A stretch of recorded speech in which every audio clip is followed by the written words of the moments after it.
السلام علیکم، welcome to اور یوٹیوب چینل۔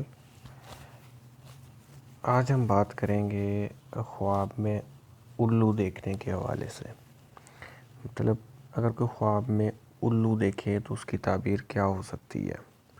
اس حوالے سے حضرت کرمانی رحمہ اللہ فرماتے ہیں کہ اگر کوئی شخص دیکھے کہ الو سے شکار پکڑتا ہے تو دلیل ہے کہ بادشاہ کا مال اور خزانہ اس کے تصرف میں آئے گا، اور اگر دیکھے کہ الو نے اس کو چونچ یا پنجے سے مارا ہے تو دلیل ہے کہ اس کو بادشاہ سے زحمت اور بلا پہنچے گی اور اس کا مال ضبط ہوگا۔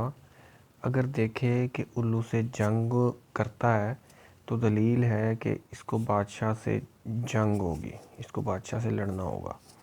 اور اگر دیکھے کہ الو کو کھایا ہے یا اس کے پر نوچے ہیں تو ایسا دیکھنا دلیل ہے کہ اسی قدر وہ بادشاہ سے نعمت اور مال پائے گا۔ اور اگر دیکھے کہ الو اس کے سر پر یا چہرے پر بیٹھا ہے تو دلیل ہے کہ اس کے ہاں لڑکا پیدا ہوگا، اور جو اس کا بیٹا پیدا ہوگا وہ آنے والے وقت میں بادشاہ ہوگا۔ اس حوالے سے حضرت دانیال فرماتے ہیں کہ الو کو خواب میں دیکھنا بادشاہی قومی ہیبت اور ستمگر ہے کہ ہر ایک سے ڈرتا ہے، اور اگر دیکھے کہ اس نے خواب میں الو کو پکڑا ہے یا اس کو کسی نے دیا ہے اور وہ الو اس کے فرما بردار اور مطیع ہے تو دلیل ہے کہ بادشاہ کا خاص قریبی ہوگا، بادشاہ کا قرب حاصل کرے گا۔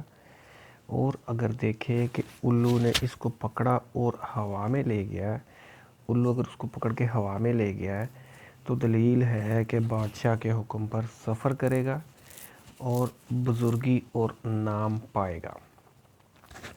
ایک اور معبر حضرت ابن سیرین رحمہ اللہ اس حوالے سے فرماتے ہیں کہ اگر کوئی شخص خواب میں الو کو دیکھتا ہے کہ وہ کسی کوچہ میں اترتا ہے، کسی جگہ پہ اترتا ہے، تو اس بات کی دلیل ہے کہ بادشاہ اس جگہ پہ آئے گا۔ اور اگر دیکھے کہ لوگوں نے الو کو مارا ہے، الو کو مار دیا ہے، اس کو ختم کر دیا ہے، تو دلیل ہے کہ بادشاہ وقت کا بادشاہ مرے گا یا معزول ہوگا۔ اور اگر دیکھے کہ اس کو الو نے پکڑا ہے تو دلیل ہے کہ بادشاہ کی پناہ میں ہوگا، خواب دیکھنے والا بادشاہ کی پناہ میں جائے گا۔ اور اگر دیکھے کہ الو نے منہ سے کچھ چیز نکال کر اس کو دی ہے تو دلیل ہے کہ اسی قدر بادشاہ سے انعام و اکرام حاصل کرے گا۔